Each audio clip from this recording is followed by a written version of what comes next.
Christianity is about Christ in us. Yeah, praise The God. hope of glory. Yeah. Hindi mo kaya maging Kristiyano nang ikaw lang. Kahit magpakasipag ka, kahit marami kang ginagawa, magpakabait ka, Yeah. it doesn't matter. Ang totoong Christianity is about si Jesus pumasok sa puso. Yeah. Amen. Christianity is about Christ, the hope of glory. Kaya tayo may pag-asa na may posible na mangyari pa, may pagbabago pa, na pwede pa pala because Christ, Jesus Christ. Amen. Kaya wala ka dapat gawin para maligtas ka. Yeah. Yung ang aming mga tao, like nakita ko, grabe yung mga mga Nazareno. Di ko matake yung ginagawa nilang, yes, grabe yung devotion nila. Diba? Napanood niyo yun? Yung sa Nazareno, yung Black Nazareth.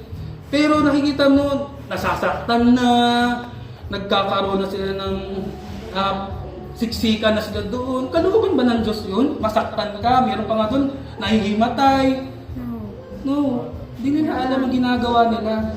Amen. Kaya lang, wala sila ng tanggalin nila yung chinelas, maglakad sila doon. May nakita ko, galing LRT, nakaganon sila, nakayapak eh. Mula LRT siguro, punta sila ng Quiapo, nakayapak. Kaya lang, may magagawa yung Sabi dito, wala kang dapat gawin para maligtas ka. Ginawa na ng Jesus eh. Yeah. 2,000 years ago, amen. Sabi niya doon, it is finished. Tapos na, wala ka nang gagawin. Amen. Kailangan mo na lang si Kristo sa buhay. Kailangan si Lord. Tanggapin mo. Tapos na niya yung ginawa na niya eh. Yung dapat mong gawin, gusto mo ipako ka pa sa cross? Sige. Ulitin natin. Di ba? Si Jesus, tinapos na niya para sa iyo. Mga kanya kamahal. Amen. Amen. Wala ka nang dapat gawin. Wala ka nang dapat dagdagan. Hindi mo kaya higitan yung ginawa ni Jesus. Amen. Yung iba kaya nila, gusto nila higitan. No.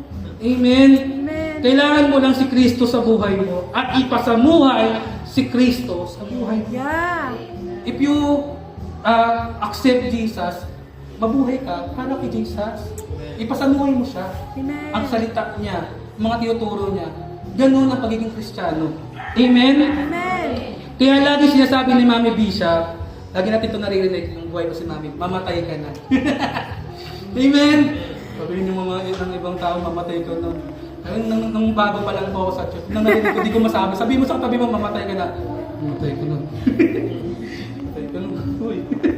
Pero may karugtong yun. Mamatay ka na sa sarili mo. Amen? Amen. Kasi maraming tao, maraming Kristiyano, namatay lang. Amen. Walang kabuhay-buhay. Namatay lang. Amen. Walang nabuhay na Kristo. Amen. Yeah. Maraming, yes, tinanggap si Jesus, pero walang buhay. Kaya maraming mga Kristiyano pupunta sa church, gugmo, malungkot, di mo makausap, tahimik, mag-worship, ganun lang.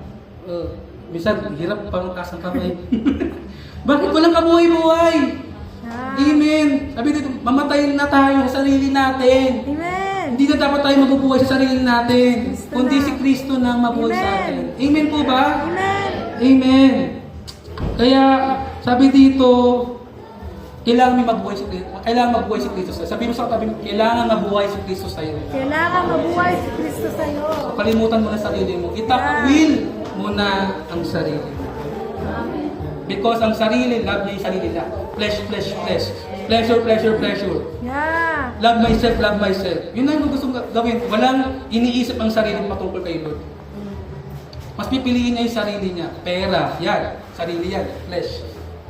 Amen? Kaya maraming wala pag linggo. Kasi hindi pa namamatay. Amen? Pinipili lang kumita, dumoble kayod. Yes, hindi man may masama kumita. Pero alam niyo po, kung malalaman niyo po ang sikreto, siya po ang ay-ari ng lahat ng bagay. Yeah. Amen. Ang pera na nagtatrabaho, galing din sa kanya yan. Yung boss mo galing din sa kanya, bilikhan niya rin yan. So lahat ng bagay ay source, ay ang Diyos. Yeah. Piliin mo siyang unahin at ang pagpapala, susundin ka. Amen? Yan. Praise God. Kaya sabi dito, sabi mo na ba sa katabi mo, mamatay ka na.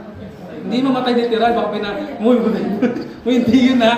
Mamatay ka na sa sarili mo at mabuhay si Kristo. Amen? Malinaw ba yun? Amen. Kaya ang mabuhay na Kristiyano ay hindi mahirap. Hindi mahirap. Imposible. Amen.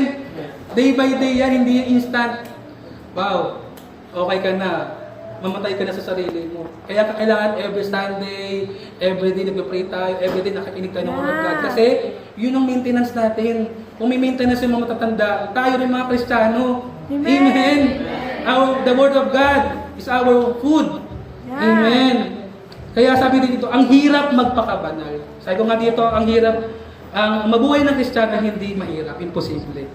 Ang hirap magpakabanal, ang hirap magpakabuti, madali pa magpakasama. Naisip niyo yun? Madali pa magpakasama. Amen. Gustuhin mo man o hindi, mag-scroll ka lang sa Facebook, maya-maya ang mata mo kung saan-saan na napunta. Pero yung nakita dito, nagpa-Facebook eh. Ngayon, amen, nag-post pa. Amen. Nakakalimutan nyo. Pag nag-post kayo, nagbabiral agad. Hindi man sa buong mundo, sa kapitbahay nyo. Kakilala nyo. Kaibigan nyo. Amen. Nakikita ko din nag-post agad eh. Amen. Nag-worship yun. Amen. Umupo yun dito. Amen. Alam nyo, hinihingi na ng Diyos, 2 oras, 1 oras. May bigat ba yun? Yung 6 na araw, sa'yo na yun. 2 oras lang, hindi mo pa mabigay ng buo. May kahati pa si Lord. Amen. Yung iba naglalaro pa sa loob ng church. Nanonood pa ng kahit anong pinagagawa pa. Yung may bigay mo yung 2 oras, alam mo yung Lord, part mo to. Genuine. Yun yung best na ano. Kasi sa yun yung 6 na araw, unfair pa ba yun? 6 na araw sa'yo, 2 oras kay Lord lang. Unfair ba yun? Tayo unfair. Amen. Totoo, unfair tayo. Pero dapat, amen, hindi tayo ganun. Sabi mo, walang ganun dito sa church. Sabi mo sa tabi mo, walang ganun dito sa church. Amen. Kaya, sabi dito, ang pagiging Kristiyano ay imposible. Ang pagiging Kristiyano ay imposible. Bakit? Ang hirap magmahal. Lalo yung mamahalin mo hindi ka ibig-ibig. Ang hirap magmahal. Amen. Pero sabi ni Lord, iibigin mo lang ba mabuti sa'yo? Amen. At sabi dito, kung iniibigin mo lang yung mabuti sa'yo, wala ka pinagkaiba sa mga hindi Christian. Nag-iibigan din sila eh, kapwa. Amen. Kahit hindi mga Christian, nag-iibigan din sila. Yung pinagkaiba natin, minamahal natin kahit hindi ka mahal-mahal. Kaya mo ba yun? Si Lord, ginawa niya yun sa atin. Amen. Amen. Hindi natin siya kilala, pero minahal ka na niya agad. Hindi mo pa siya tinatanggap sa puso mo, pero minahal ka na niya. Ginawa niya na agad. Amen. Hindi ka pa lumalabas sa sinapupunan ng nanay mo. Ginawa niya na yung 2,000 years ago. Ang pagmamahal sa'yo. Amen. Kaya, ang hirap. Ang hirap. Amen. Hindi madali. Sabi dito, ang totoong Kristiyano, iniibig natin ang lahat ng tao. At gusto natin sila dalhin kay Kristo. Yun po tayo, we love people. Because gusto natin silang dalhin kay Kristo. Kasi trabaho naman ng Diyos, magbago naman. Kami mga pastors, hindi namin kayo baguhin. We will bring you closer to Jesus. Mahal namin po kayo at gusto namin kayo dalhin kay Lord. Kaya wala kaming sawang mangaral, wala kaming sawang mag-encourage. Bakit gusto namin kayo dalhin kay Lord? Amen po. Kaya kung imposible tayo maging Kristiyano, paano na? Amen. Paano? Sabi mo sa tabi mo, paano na? Paano tayo magiging Kristiyano? Pero sabi ni Lord sa salita niya, with Christ, all things are possible. Amen. With Christ, all things are possible. Kailangan si Kristo ang maghari sa atin. Amen. Kailangan si Lord ang maghari sa atin. Sabi dito, the Holy Spirit ay kaloob ng Diyos sa atin. Amen. When Jesus, sa John, amen, when Jesus Christ walked into the earth, kasama ang mga apostol, mga disipulo, sabi niya, aalis ako. Amen. Pero, sabi niya, iiwan ko sa pero I will leave you the Holy Spirit. Noong time na nandito si Jesus, at tapos na niya ang trabaho niya, siya nabuhay after ng crucifixion, Sabi niya, kasama niya yung mga apostol, aalis na ako, babalik na ako sa langit. Pero sabi niya, hindi ko kayo iiwan na mag-isa. Amen. Iiwan ko ang banal na Espiritu. Yeah. Ang Holy Spirit ay kaloob ng Diyos sa iyo. Amen. Sabi niya dito, hindi pumayag ang Diyos na wala tayong kasama. Hindi pumayag si Lord na wala kang kasama. Hindi ka nag-iisa, kapatid. Amen. Amen. Sabi dito sa next slide. Ayan. Sabi sa John 14 verse 16, I will ask the Father, and He will give you another helper, that you may be with you forever. Yeah. Sabi niya, aalis ako pero hindi kita iiwan mag-isa. Ibibigay ko ang banal na Espiritu na makakasama mo magpakailanman. Amen? Amen. Kaya, sabi niya dito, iniwan na sa atin ang banal na Espiritu na sa atin, ang gagawin ng Holy Spirit shall will encourage you, Yeah. teach you, guide you, and empower you, na pag-uusapan natin mamaya. So, yun yung Holy Spirit na binigay niya sa'yo. Yeah. Amen. Para sa'yo yan, kapatid, para sa atin. Amen. Na hindi mo kaya, akala mo hindi mo na kaya, Amen. pero ang Diyos nandyan, may pinadala siya. Amen. So, but first, gusto ko po muna pumunta dito. Paano mo malalaman ang isang tao filled ng banal na Spirit? Ulitin ko ulit. Paano mo malalaman ang isang tao ay filled ng Holy Spirit? Amen? Sabi dito, sabi ni Daddy Bishop, nung buhay ko siya, di ko talaga makakalimutan yung mga preaching niya. Gusto ko ipasa din sa inyo. Sabi niya, kung may nanaisin ka in the last days, kung meron kang nanaisin, is naisin mo magkaroon ng spirit of discernment. Yeah. Amen? And yung discernment, next topic natin po itatakay yan. Kasi ibang topic po yun. Pero na-share ko na po sa mga youth yun. Amen, about discernment. Bakit? Amen. Marami ko siya tinuro, like holiness, God, faithfulness, righteousness, si Daddy Bishop. Pero tandaan niyo yung spirit of discernment. Bakit? Amen. Di ko kaya mag-discern, di ko kaya yung spirit of discernment. Pero ang the Holy Spirit, Yeah. He has the Can help ability to teach you Yeah. and guide you and give wisdom and knowledge and truth. Because pag may spirit of discernment ka, hindi ka madadaya. Yeah. Maraming nai-scam ngayon. Pero pag may spirit of discernment ka, hindi ka madadaya. Hindi ka maloloko, may protection ka. Amen. Kaya sabi ni Daddy, kung gusto mo, napaka-generation ngayon, sobrang hindi mo na alam yung totoo. AI, hindi mo na alam kung totoong picture yun. Yeah. Alam mo, hoy, sino yan? AI lang yan. Kaya huwag kayo masyado maniwala kasi may mga talagang sa Facebook, talagang sobrang nakakadaya na. Kala mo, yun na yung tao na hindi pala tao. AI lang pala. Sobrang deceiving na ng mundo. Kaya kung hindi mo alam, kung wala kang Holy Spirit, madalis ka madadaya. Yeah. Madalis ka maluloko, kapatid. Amen? Amen. Kaya sabi dito, paano mo nalaman na filled ng Holy Spirit? Sabi po dito, next slide. John 16 verse 14, He will glorify me by taking from what is mine and disclosing it to you. Yeah. So sabi dito, He will glorify me. Ibig sabihin, i-glorify mo si Lord. Amen. The Holy Spirit will glorify God. Lahat ng ginagawa mo, nakapagluluwalhati sa Diyos. Yeah. Nakakalugod. Amen. Malalaman mo ang ginagawa ng tao, nakapagluluwalhati sa Diyos kung siya'y puspos ng banal na Espiritu. Amen. Hindi mo maluluwalhati sila kung hindi ka puspos. Kung hindi ka filled ng Holy Spirit. Amen. Kasi pag filled ka ng Holy Spirit, ang mga desire ng puso mo nakapagluluwalhati, ang mga gusto mong gawin, malinis, kapuri-puri, kaibig-ibig, mabuti. Yun ang mga filled ng Holy Spirit. Nakabaligtaran naman sa labas. Yun ang gusto ng mga sa labas, kasamaan, pandaraya, pananakit, kapatpatayan. Anong gusto mo piliin? Gusto mo sa labas o dito? Ito. Amen. Piliin mo kaibig-ibig, kabuti-buti, kakakaluwalhati. Yun yung ginagawa ng mga anak ng Diyos. Kung Christian ka, yun dapat ikaw. Yeah. Amen. Kaya sabi dito, yun yung mga tao na filled with the Holy Spirit. Papansin mo yun. Makikita mo yung mga tao na gano'n. Amen? Amen. Sabi dito, sa next slide, sabi dito, you, however, are controlled not by the sinful nature. O sa ibang version, if you are living in the flesh, you cannot please God. by the Spirit, if the Spirit of God lives in you, if anyone does not have the Spirit of Christ, he does not belong to Wow. Christ. Amen? Kung wala pa lang Holy Spirit sa'yo, hindi ka pala Kristiyano. Amen? Hindi ka belong kay Christ. Oo. Yun pala yun. Pag wala pa lang Holy Spirit sa'yo, hindi mo masasabing Kristiyano. Amen? Hindi ka, sabi dito, hindi ka naging Kristiyano kasi umaattend ka ng JTG Tagaytay. Amen? Hindi ka naging Kristiyano dahil umaattend ka lang ng church. Yeah. Hindi ka naging Christian kasi meron kang mga ministry.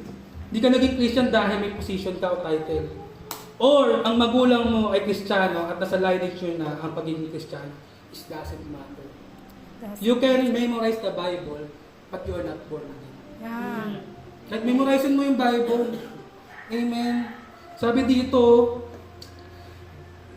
kahit si Satanas, amen, nag-quote din siya ng verse. Baka yung Bible mas kabisado ka na sa'yo, siya sa sa'yo. Amen. Sabi niya, nag-quote ka. Sabi niya dito, kino-quote mo yung verse, sabi ng enemy, mali yan. Sadyan yun. Sabi ng enemy sa'yo, mas memorize pa ng diablo yung Bible. Kasi totoo, alam nila yung Bible, kaya matakot sila. Yeah. Amen. Kaya, it doesn't matter kahit memorize mo. Ang ibig sabihin ng born again, yun yung wala tayong Holy Spirit, wala yung Espiritu ng Diyos. Nung tinanggap natin si Jesus, na born again. Hindi siya religion. Living ulit, nabuhay ulit ang Espiritu nila. Kasi dati, walang Holy Spirit, walang pagkaunawa pa tayo sa Panginoon. Pero nung time na tinanggap natin si Jesus, yun, Yeah. doon ang umpisa. Amen. Kaya ka na-born again. Amen? Kaya, sabi dito, pag wala ang Holy Spirit, hindi ka pala Christian, you are not belong to Christ. Sabi dito, is does not belong to Christ. So, ang tatak ng Diyos ay yung Holy Spirit para masabi ko, Christian. Amen? Amen. Sabi dito, Amen. Hallelujah. Okay ba kayo? Amen. Kaya pa? Amen. Sabi dito, sabi natin, di ba, ang baby kinakain gatas. Pero tayo mga matatanda, kailangan kumain na tayo ng karne. Amen. Because tayo ay tumatagal na. Amen. Sabi mo ikaw, ate, di ba, kung matanda ka na, gusto mo pa kumain ng gatas, gatas ka pa rin. Dumidede ka pa rin. Amen. Ganun din ang pagiging Kristiyano. Yeah. Kailangan solid na. Amen. Kaya sabihin mo sa tabi mo, okay ka pa ba? Okay pa ba? Kaya mo pa ba? Kaya mo ba? Amen. Kaya sabi dito, Amen, nakakatuwa. Amen. Wow, hallelujah. Thank you, Jesus. Thank you, Lord. Sabi dito, hindi lang tayo aatin ng church, kundi dapat puno tayo ng Banal na Spirit. Kaya every time, goal natin, pag pupunta tayo ng church, hindi lang maka-attend, kundi mapuno tayo ng Banal na Spirit. Yeah. Iba yun, ma-filled ka ng Holy Spirit. Amen. You will never be the same again. You Yeah. will never be the same again. Pag mapuno ka ng Holy Spirit. Yeah. Amen. Kasi sabi nga dito, sa totoo lang, amen, bihira ko lang talaga marinig ngayon ang word na puspos.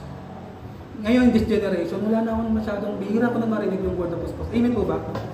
Wala akong masyadong narinig about word na puspos. Naalala ko nung youth kami, sinasabihan kami ng mga leader namin, hindi ka na naman puspos ng Banal na Espiritu. Hindi ka na naman filled ng Holy Spirit, puro ka karnal. Naalala niyo mga, kasi lang Kuya Rodel, Kuya Arlo. Kaya pag sinabihan kami, hindi ka muna kami tatayo eh. Pupunta kami sa prayer room pag sinabihan kami, kasi late kami. Late ka na naman, hindi ka na naman puspos ng Banal na Espiritu. Kaya ang gagawin namin, sasayaw po kami nun. Hindi ka pwede sumayaw. Ano ka muna doon? Puno ka muna, punta kami sa prayer room. Lord kami, iyak kami, Lord, punuin mo kami, puspusin mo kami. Naalala niyo yan? Hindi ka pwede sumaya pag hindi ka puspos. Grabe, nung kami po, sila Kuya Rodel, Kuya Arlo, mga kasabahay mo po yan. Ganun po, kasabihan kami, hindi ka puspos. Puro karnal. Karnal, ibig sa'yo makamundo. Grabe, talaga. Amen.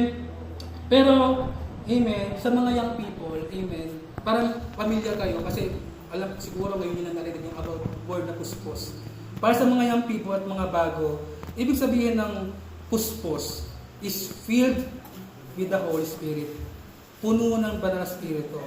Ibig sabihin sinasamahan ka. Yeah. Amen? Ginagawa mo, nakaalulugod na sa Diyos. Amen? Ganun yung puspos. Feel ka, sinasamahan ka. Kaya sabi dito, kapag, amen, kaya kapag ikaw, amen, may ginawa ka, pasaway ka, pabebe ka, amen, hallelujah. Sabi dito, ikaw palagi inaabot, at sabihin ng leader or pastor sa'yo, hindi ka na naman puspos, huwag ka magtitisod. Amen. Kasi totoo naman. Amen. Kaya in these last days, kailangan natin ang banal na spirit. Yeah. Amen. Amen. Sino alam na kailangan yung banal na spirit? Amen. Amen. Sabi dito, pakisabi, puspos. Puspos. Kapag narinig mo ang puspos, at sinabihan pa hindi ka puspos, pinapaalahanan ka na. Amen. Huwag kang matitisod. Sabi, maniwala ka man, makinig ka man, o ayaw maniwala ka man o sa hindi, sa buong buhay mo, nakakarinig ka. Amen. Nakakarinig ka, maniwala ka man sa hindi, nakakarinig ka, kasama mo na yung banal na spirit, kinakausap ka na ng Holy Spirit. Maniwala ka man sa hindi. Amen. Amen. Even in the Bible, ang banal na spirit ay nandun na. Amen. Nandun na siya sa Bible. Next slide. Sa Genesis 1 verse 1 to 2, in the beginning. Wow. In the creation pa lang. Yeah. Andun ang Holy Spirit, hindi ka pa buhay. Andun pa, wala pang di pa ginagawa. Amen. Ang mundo. Andun na, sabi dito, in the beginning, God created the heavens and the earth. Now the earth was formless and empty. Darkness was over the surface of the deep. And the Spirit of God hovering over the waters. Yeah. Pag sinabing hovering po, parang isang eagle yan. Alam mo eagle? Inahing eagle na lumilipad, tapos iniikutan niya yung mga baby niya. It's the same with the Holy Spirit. Amen. Binabantayan ka niya. Yeah. Amen. Sabi doon, no, hovering. Word hovering, naka-ano siya. Binabantayan ka niya. Amen. Sabi doon, even kay Adan. Diba, sino nakakilala kay Adan? Amen. Amen. Siya yung unang nilikha na creation. Sabi doon, in Genesis din, God breathed His Spirit. Yeah. Kaya hindi lang sa New Testament. Amen. Kahit sa Old Testament, nandun ang Holy Spirit. Yeah. Kaya, sabihin mo sa katabi mo, mapuno. Mapuno. Mapuno. Amen. Alam mo, ang mga taong filled with the Holy Spirit, nagtatagumpayan. Yeah. Amen. Victory upon victory, nagtatagumpayan. Ang mga filled with the Holy Spirit, hindi yan madaling matisod. Yeah. Sabi mo, hindi madaling matisod. Hindi madaling matisod. Hindi yan madaling mainis. Hindi madaling mainis. Hindi yan naiinip. Gusto Yeah. matapos, kailangan matatapos ka. Hindi ka filled doon. Kung naiinip ka, ba yan, tagal-tagal. Wala. Sorry kapatid. Amen. Hindi ka Amen. Hindi ka madaling magalit. Yeah. Pag filled ka ng Holy Spirit, control ka ng Holy Spirit. Hindi ka madaling magalit, hindi ka madaling matisod. Amen po ba? Amen. Amen. Kaya sabihin mo sa katabi mo, kaya nandito ka hanggang ngayon. Kaya nandito ka hanggang Kasi filled ka ngayon. ng Holy Spirit. Kasi filled ka ng Holy Spirit. Ang dami ng pagalit sa'yo, nandiyan ka pa rin. Amen. Amen. Praise God. Thank you God. Sigaw mo pa. Ito sabihin ko sa inyo, even Jesus Christ never started His ministry. Amen.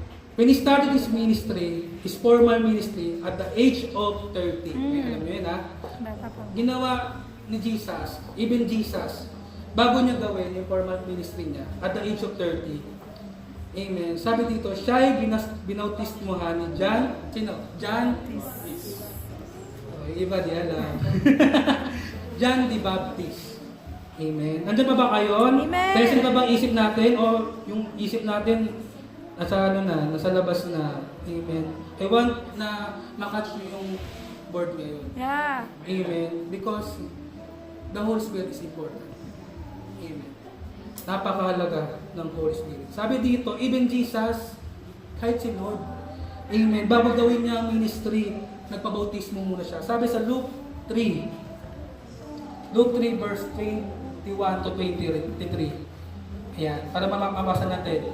So may Bible po kayo dyan, you can open po. Ayan. Luke 3 verse 21. Amen. Sabi dito, nang mabautismohan, binautismohan din siya ni Jesus. Habang nanalangin si Jesus, nabuksan ang langit at bumaba sa kanya ang Espiritu. Yeah. Amen. Sa anyong kalapati at ang sabi isang tinig mula sa langit, ang nagsabi, ikaw ang minamahal kong anak, lubos kitang kinalulog. Amen. Even Jesus, bago niya gawin yung ministry, nagpapuno muna siya ng Amen. banal na Espiritu. Amen. Sabi dito, kung gusto mo samahan ka ng banal na Espiritu, sino ang gusto nun? Amen. Masamahan ka ng do the things that pleasing to God. Yeah. Do the things that pleasing to God. Kung gusto mo samahan ka ng banal na Espiritu. Amen. Sabi dito, ang mga gumagawa lang ng yung mga bagay na nakatulugod sa Diyos. Kaya hindi mo maramdaman ng Holy Spirit, there's something wrong. Maaaring ginagawa mo against Yeah. to the Holy Spirit. Kahit matagal ka na sa church, if you di mo nararamdaman, there's something wrong. Amen. Sabi dito, ito sasabihin ko, the Holy Spirit is not magical force. Yung parang magic. Ooh. Ooh. Amen. That we carry. Hindi siya yung magic na Holy Spirit na may special effects. Amen. Yeah. He is a person. Sabi mo sa tabi mo, He is a person. He is a person. So ano yung person?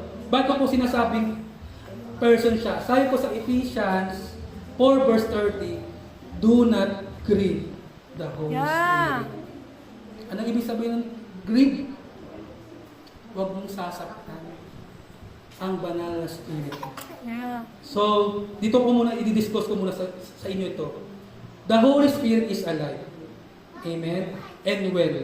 And working even in our time.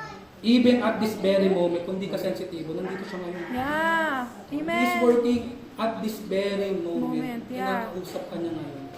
Amen? And you can lie to the Holy Spirit. Pwede ka magsinungaling sa Holy Spirit. Amen? Kaya siya person. Sabi ni Peter kay Ananias sa Acts 5 verse 3, sabi niya, bakit ka nagpadaig kay Satanas? Sabi ni Ananias kay Peter, sabi ni Peter kay Ananias, sabi niya, bakit ka nagpadaig kay Satanas? Nagsinungaling ka sa banal na Espiritu. Acts 5 verse 3, kung huwag mo na lang pero basahin nila, Acts 5 verse 3. So, ibig sabihin, the Holy Spirit is a person. Yeah. Person siya. Amen. Pwede mo siyang lokohin, pwede mo siyang hindi sundin. Amen? Hello? Amen. Amen. Pwede mo siyang hindi pansinin. Hindi siya kapangyarihan kapag bumagsak ka, siya pala, ba. Receive. Amen. Hindi siya ganun. Amen. Hindi siya kapangyarihan. Meron siyang pakiramdam. Yeah. Kung ikaw nasasaktan, may pakiramdam ka, the Holy Spirit, may Amen. pakiramdam din siya. Amen. Kaya kapag pasaway ka, ito yung mga baka, kaya pag sabi dito, kaya pag pasaway ka, amen, ito yung mga bakay na ayaw natin mangyari. Amen. Amen. Kaya kailangan sa'yo makinig ka. Makinig ka. Makinig ka. Makinig ka. Napakalaga ng Banal Espiritu. And magbibigay po ko ng 5 points. Amen. Bakit kailangan mapuspos ng Banal Espiritu? Yeah. Amen. Amen? Amen po ba? Ano ba kayo? Listen to what you need. Bisan ko ng puto. Amen. Bakit kailangan natin mapuspos ng Banal Espiritu? Amen. Kasi di nyo alam, bakit ko ba kailangan? Amen? Sino gusto ito ma-feel ng Holy Spirit? Amen. Ulit. Amen po. Number 1, the Holy Spirit draws us to Jesus Christ. Mm. Sabi po sa John 6 verse 44, no one can come to me unless the Father who sent me draws him, and I will raise him up in the last days. Sabi dito, alam nyo, bago tayo maging Christian, walang gustong pumunta sa Ama. Walang gustong piliin ng Diyos. Wala. Amen. Before tayo maging Christian, hindi tayo unang lumapit. Yeah. Amen. Hindi tayo unang lumapit. Kaya ka nandito dahil sa Holy Spirit. Amen. Ang naglapit sa atin, yung Holy Spirit. Amen. Kaya mapalad ka. Amen. Nilapit tayo ng Diyos, ng Holy Spirit sa Ama. Amen. Kaya mapahal ka, pinili ka ng Panginoon, hindi ikaw ang pumili sa Kanya. Amen. Amen. Hindi tayo pumili sa Kanya. Ayaw natin sa Diyos eh. Pero ang dahil sa Holy Spirit, siya nagdala sa atin palapit Amen. sa Ama. Amen? Yeah. Kaya tayo na born again dahil sa Holy Spirit. Nakalapit tayo sa Panginoon ulit. Amen? Amen. So, the Holy Spirit, napakalaga kasi siya naglalapit sa atin kay Jesus. Amen. Siya nag-uudyok sa'yo. Mag-pray ka, kalimutan mo na. Amen? Number 2, mabilis to. The Holy Spirit help us in our weakness. Yeah. Amen? Sabi dito, when we don't know what to do, basahin ko yung Romans 8, verse 26-27. The Spirit helps us in our weakness, for we do not know what to pray for as we ought. But the Spirit Himself intercedes for us. With groanings too deep for words, and who searches heart, know what is in the mind of the Spirit, because the Spirit intercedes for the saints according to the will of God. Sabi dito, when we don't know what to do, the Holy Spirit helps us in our weakness.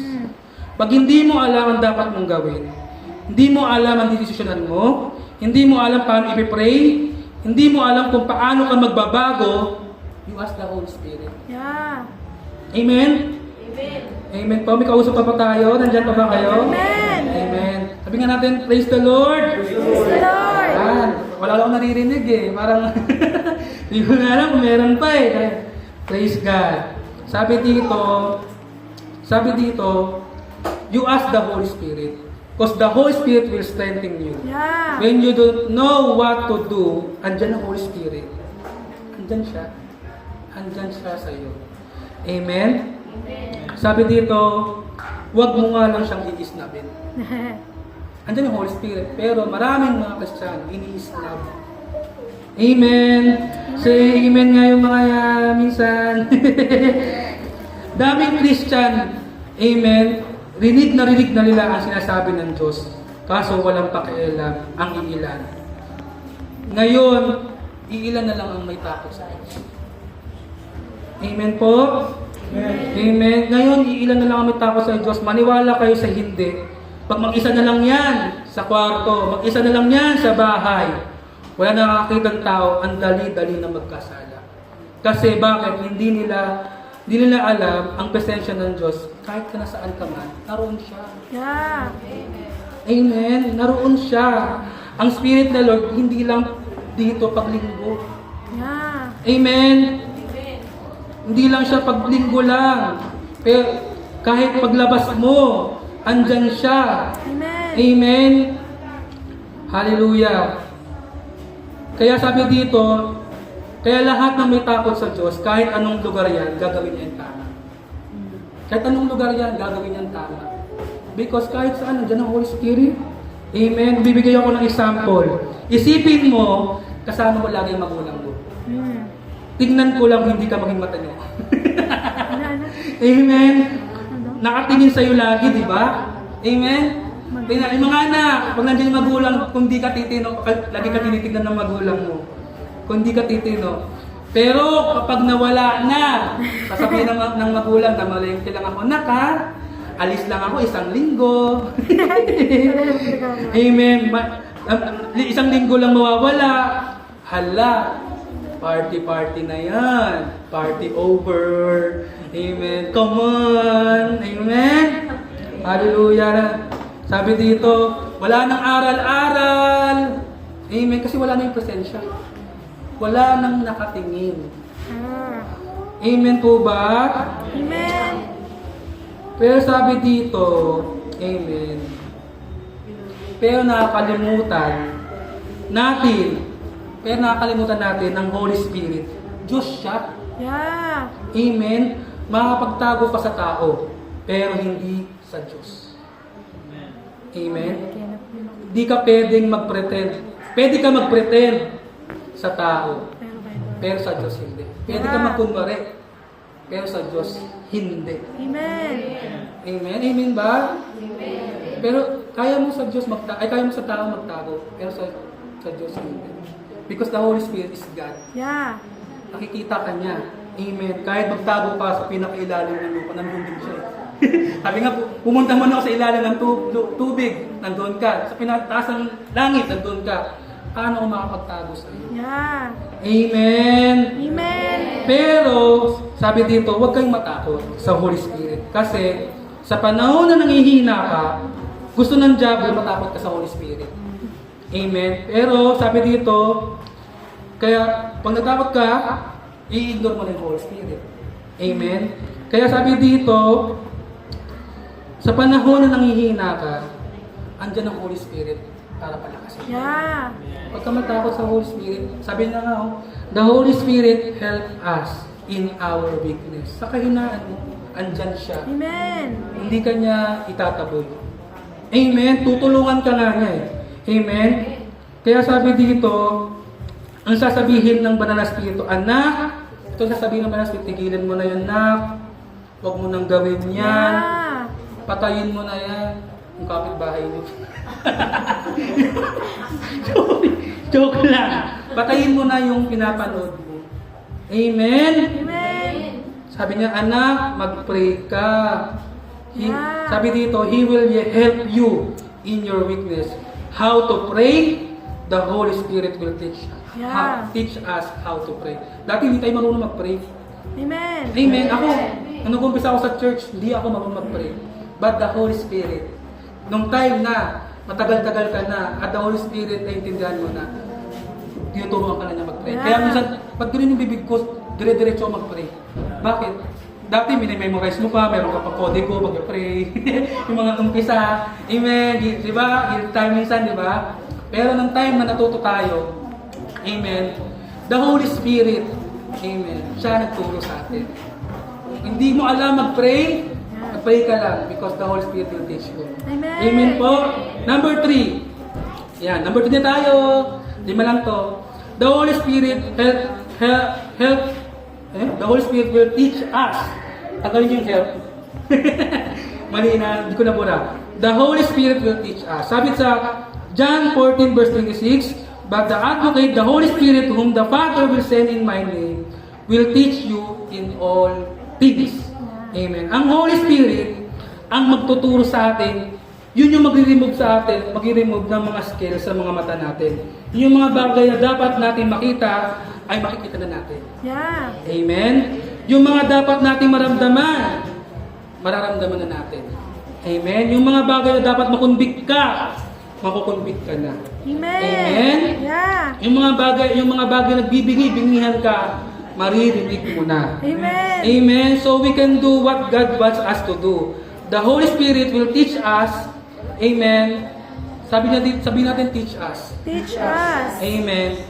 Sabi dito sa Ephesians 1 verse 17 to 18. Yan, Ephesians 1:17 to 18. Sabi dito, idinadalain ko sa Diyos na ating Panginoong Jesucristo ang malulating Ama na pagkalooban niya kayo ng Espiritu ng karunungan Yeah. at pagpapahayag tungkol sa Diyos upang lubos mo siyang makilala. Amen. Naway dinulagin ng Diyos ang inyong mga puso upang malaman ninyo ang pag-asa na para doon ay tinawag niya kayo kung gaano kasagana ang pagpapalang inilaan niya para sa mga pinabanal. Yeah. Amen. Amen! Ang sarap naman nun!